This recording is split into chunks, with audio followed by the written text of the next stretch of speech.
That, what do you think with the cartoon issues going on starting in Denmark, France, and now going all Europe?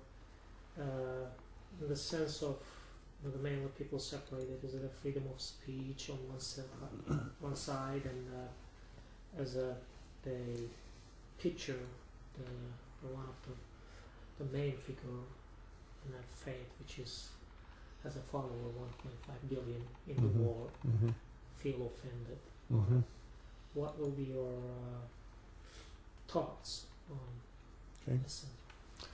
Well, I was greatly distressed to hear about the cartoons. I'm glad I haven't seen them, and I hope I don't see them, and I hope other people don't see them. I think that the fact that such cartoons were published indicates a great insensitivity on the part of people in the Western world to one of the key and central aspects of Islam. And there's a tendency, I think, in the Western world to look at everything from the standpoint of freedom. On the other hand, freedom requires responsibility. Everything that a person may have a right to do may not be right.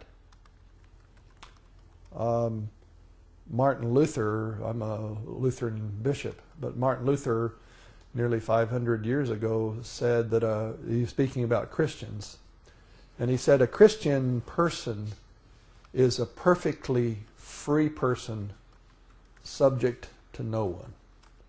The very next sentence he said, a Christian person is a dutiful servant of all persons and subject to all persons.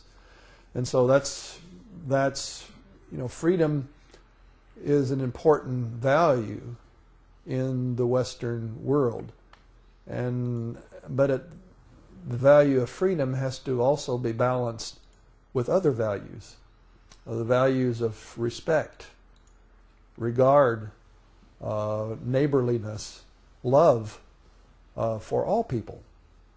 And it is the duties and responsibilities of newspapers to inform people, but it's not their responsibility to incite people to violent protests. So I'm greatly troubled by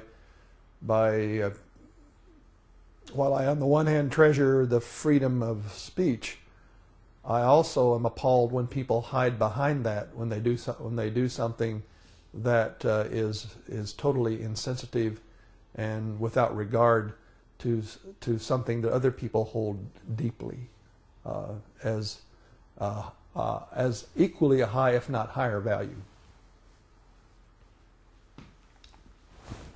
I gave a message to the world and the people in here.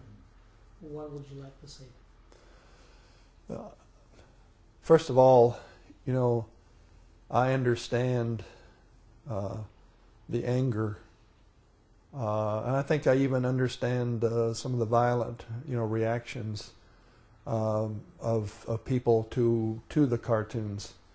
I cannot condone violence as well, just as I cannot condone irresponsible journalism.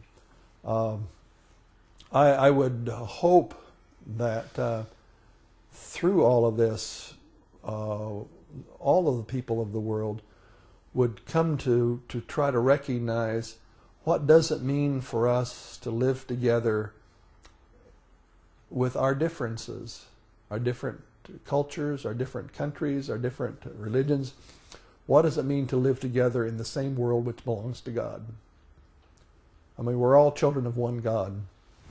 We all have different values, but we need to find ways to live together peacefully, not inciting people to anger and violence, and also at the same time not responding with anger and violence. It's fine to also to protest when things are wrong, But we need to find ways to do that, all of us, that are peaceful and nonviolent as well.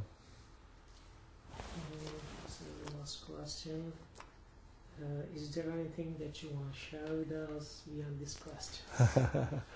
Well, first of all, I once again want to say thank you to the Institute of Interfaith Dialogue and for all those who have sponsored and promoted and encouraged this. It's been a real gift to me. It has been a real gift to the people in my church. It's been a real gift to this country. And I certainly hope and pray that this movement will grow so that more people can come to learn and treasure